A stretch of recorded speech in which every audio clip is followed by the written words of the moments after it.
পাতা আনছো? সব বানা, সব বানাতে হবে? হ্যাঁ সব বানিয়ে খাবো। কোথা থেকে আনছো?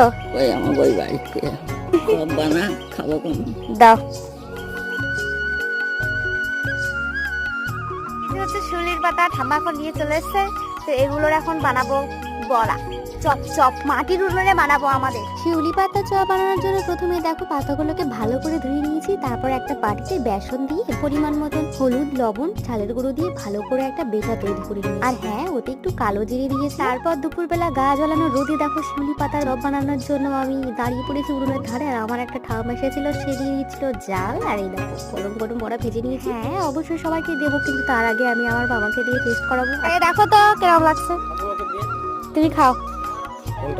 সব আছে, খাও না মুচমুচে, খাইয়ে বলো ঠিকঠাক আছে না। ঠিক আছে। বাহ, ভালো ভালো তো।